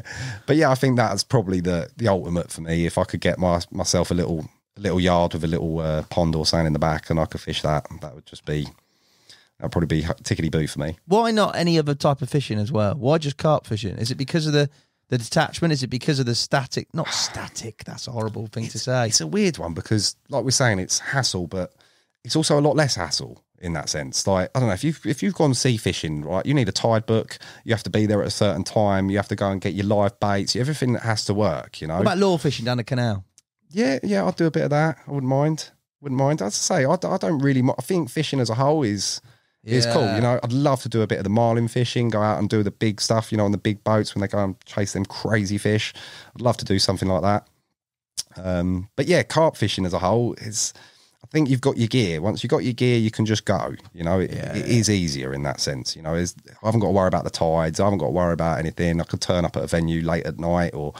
You know, whatever happens with carp fishing, you can just go. You could, worst case, take a bit of sweet corn or a bit of bread and you can fish. You know, just having some sort of element. What about European stuff? Does any of that interest you? You talked about the USA a little bit. Would you go to like the likes of, I don't know, are you a carping historian? Do you like the thoughts of Cassian? Do you like the thoughts of like Rainbow? Any of that? I do like the thought of Rainbow, but again, don't know if it's just the hype and seeing everything about it and some of the units that they have in there. And I think I would like a European trip. I would like to do more in Europe, but again, I don't have a massive bunch of carp angler friends in that sense, you know. So it's like me and a mate. So in that sense, it's, you know, I'm kind of the one that books up our stuff, and right, years roll by. I kind of always look and stuff, but as I say, it's it's on my horizons, but not one that I've kind of put into practice. And it just becomes down to, like, as I say, time, ease of it. If I have to go all the way over to France as opposed to going to Essex, it just kind of makes a difference. But I appreciate the fishing's completely different, you know. I've never really gone on big waters. That's something I'd really like to try. I was talking to Swanee Ian and Comedy Dave, and they was telling me about their syndicate. It's like 40 acres or something. And it's insane to me. And I know that's not even a big lake, you know, and yeah, I'll take you on Raspberry Boy. We'll have a great time. I just no idea how you would approach that sort of venue, you know, like, so that's something that I've never done. I would like to sort of do that sort of fishing. Like what Samir does. Mega. Absolutely incredible. Like, I've spoken to Samir a few times just for appreciation of his work, you know. One, just shout out for his cinematography and stuff. Absolutely. He's a boy. Epic. Yeah. But two, just the type of fishing he does. He gets in amongst it and really not scared to try something different. You know, that big KTM thing he made up with a fishing bike. He's next level, mate, that boy. Mental. And then he'll go out and take these absolutely giant venues. And I'm like, where do you even start? Like, how do you... He's like, I'm digging it here. Well, why there? Like, why not over there? You know, it's just... That's one I can't get my head around at the moment. I think you kind of need to be on that sort of level of water to...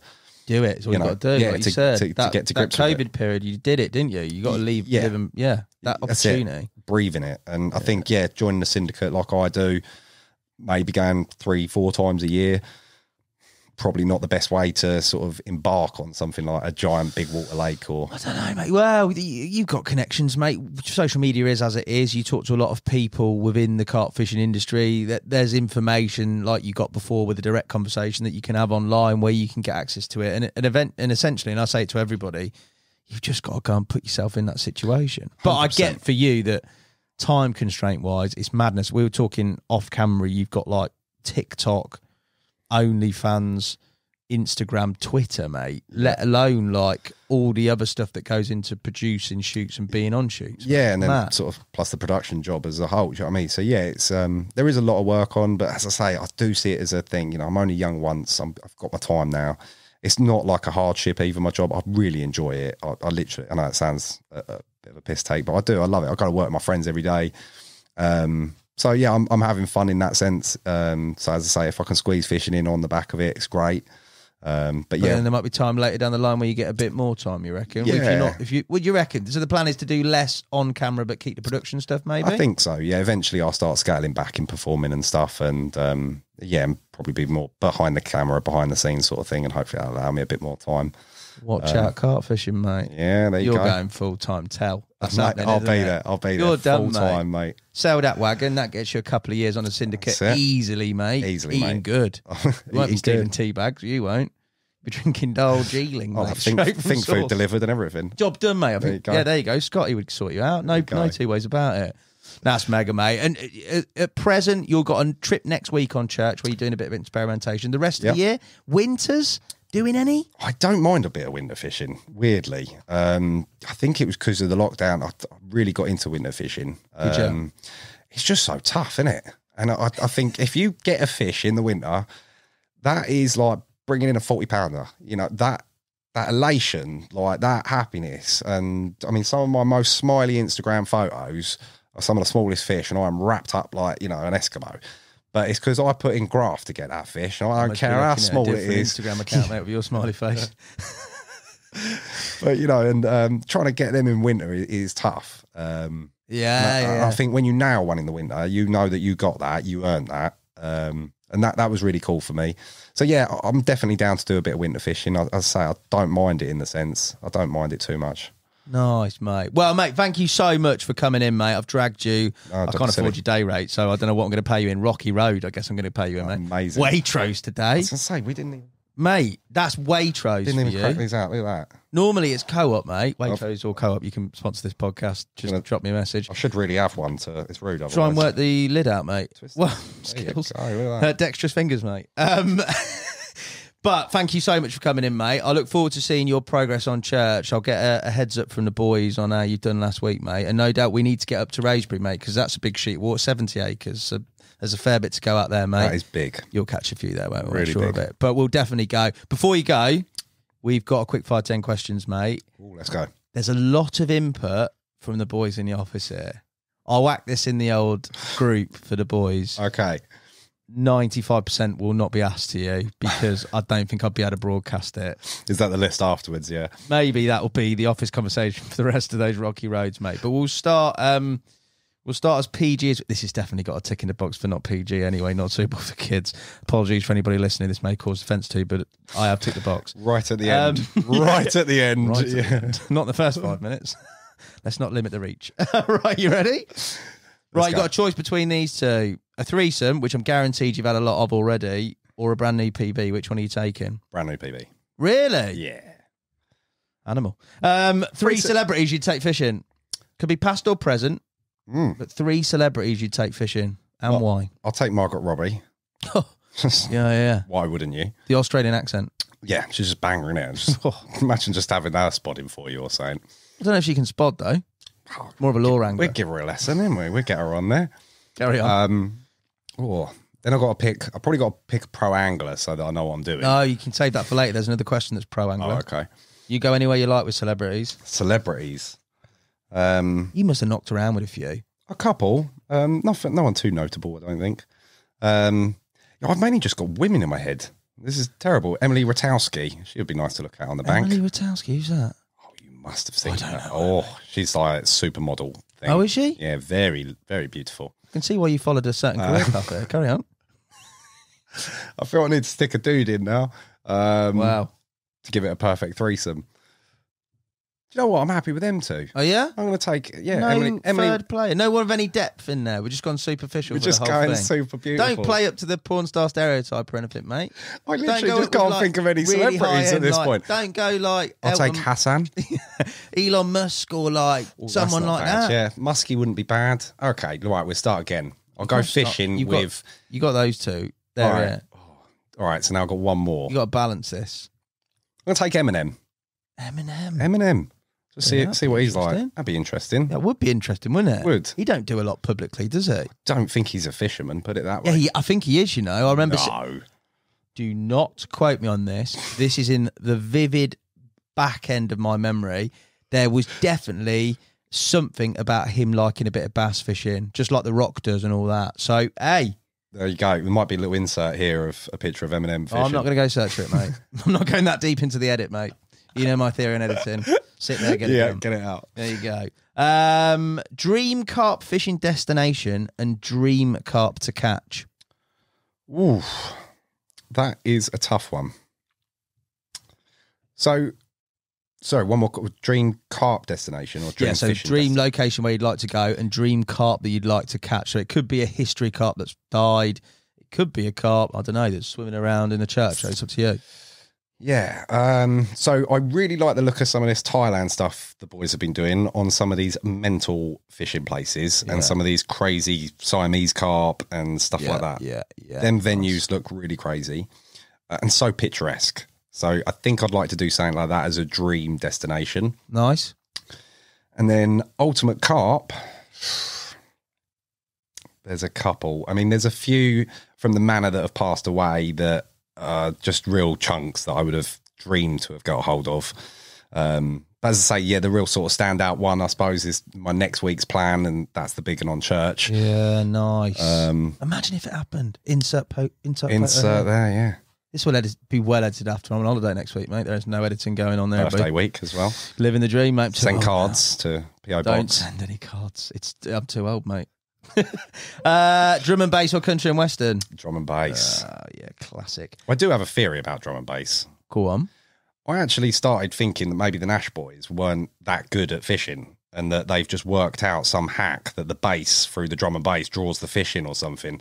So that was my, that's why I started listening to drum and bass. I'm joking, it's not really. Mate, it works on the church. It does. The deck's on. 100%. That's why I started bringing the speakers up. I'm like, oh. I need a bite. Yeah, need a bite. What's that? They're like, is that Alan? Uncle Alan? And all the fish come along. Unbelievable, mate.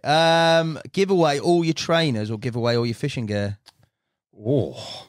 Good one, wasn't it? Oh. Good. That's mine. Oh, that's brutal. How much money you got in trainers? Too much. How much? Million? No. 100,000? Easy. Maybe. I'd probably give away my fishing gear because I could replace that. That is sacrilege, mate. Yeah, I could replace all my fishing gear. I couldn't replace my shoes. There's shoes that I just couldn't get again. Yeah, well, you were telling me about some things that you do with your shoes to keep them in good condition or something last time, and I was just like, this is a joke. Yeah. Clean them every time. I'm a mad nightmare. Oh, God. Right. Oh, here we go. 3 current top carp anglers that you'd take on a pawn set with you. Oh. This is about yeah. Wait for the next one. So I'd probably take Alan, Ollie, and he's not a pro angler. Go on. But I'm going to stick Dean in, the bailiff from church. Dino. Just because he would be happy. I think he would be the happiest to be there out of everyone. Dino would just be sat in absolute awe, mate. Yeah. He wouldn't move or talk. I'll take Dino. He's probably my top pick. Dean Hillings, church. Anybody who's been to church, he's an international figure. He told me he got recognised in Screwfix last week. Mate, I wouldn't be surprised. He's a superstar. If you look back at some of the archives, I can't pick out the episode, but he did do an intro to one of the podcasts when we did Nash News. I watched that, yeah. What an absolute, I'd say an institution in the Nash family, Dino, isn't he? He's got to do his own podcast. Oh, mate, he's got to do an episode, I think. He's got to have some bangers, just stories of the church. He's full of them, blowing up a quad, taking Will out. He's basically, Will has got a claim against him for life. Yeah, there's a lot of going on with Dean, but Dean would be, he'd be great. Yeah, Dean, Alan and Ollie, I think there would be I think that could happen. That'd be a good little day out, I think. I think you send the invites, mate, it happens in a heartbeat. Dean would be there before you send the invites. I'd say Dean's already been there without an invite. He just waits outside the door, doesn't he? Right. This is from a certain member of the office that I can't say who, but I thought it was a brilliant question. You got to pick one of these two. Take 6 inches off your sizable appendage or take a foot off your height. Which one are you choosing? Oh, man. I'm taking the height. You're taking the height? 100%, because it's just going to make it look bigger. But you'd be a 4-footer, mate. Yeah, but imagine how big that would look. Tripod. It'd be 25% of your body. You would be the tripod. That would be pretty epic. Not that you're not already, but you know 25% of his body's dick. Like that sells itself. You know what I mean? He's got a massive. Absolutely brilliant, mate. What's your idea of carp fishing hell? Carp fishing hell. I suppose blanking with no idea why or no idea what to do. Weather doesn't really bother me too much. Carp fishing hell. I don't know, actually. I think running for swims. That's day ticket, running for swims. And just the general crap that you get on swims, like in day tickets, there's always an arsehole. There's always an angry dude that, casts into your water and fucking, thinks he's best. So, I hate that sort of thing. I hate sort of the arsiness that sometimes there's a couple of anglers have on the bank, and normally find at day tickets when everyone's rushing round and all that sort of thing. That's my version of hell. It's just fair dues, carnage. Mate. Fair dues. Final question. Night out on the bank or a night in with the missus, mate? Night out on the bank. all She's day listening long. to it. That's brutal. She gets enough nights in. She's, we're sitting here saying I never get a chance to go fishing. I think she'd be happy if I left her alone for a night, to be honest. Would she not come? No? She does most nights. I'm joking. Oh, he's left it till, 1 hour and a bit he's left it till. And we've slipped into the deep, dark zone. I have actually taken her a few places. I've taken her to Royston's. She's actually come up the church. So she's come about a bit. She doesn't fish or anything, but she comes and has a look about. So I think you need to introduce her to you need to get her fishing, mate. Yeah. No, I don't think she's too keen, but I mean, I'll try. I'll get her on. Dean's always suggesting I bring more females up there when we're fishing. I mean, once again, Dean, I would say it's an unfair sort of character assassination of him, but it's massively accurate. He's an absolute weapon, a punisher, and he borderline sexual pervert. So let's put it out there. Let's leave the podcast there, shall we? If you want a bit of a, do you know what I mean, a laugh, he is genuinely an absolute legend. But character-wise, big question mark. No, I'm joking. He's a super great guy, yeah. I can imagine he's asking for more females. Yeah, definitely. Well, wrong one. Mate, thank you so much for coming in. Thank you guys for watching and listening. Something very different, a different world meets carp fishing, which I've loved. I've really appreciated you coming in. Danny D. Appreciate your time, mate. Thank you very much, Hassan. Greatly appreciated.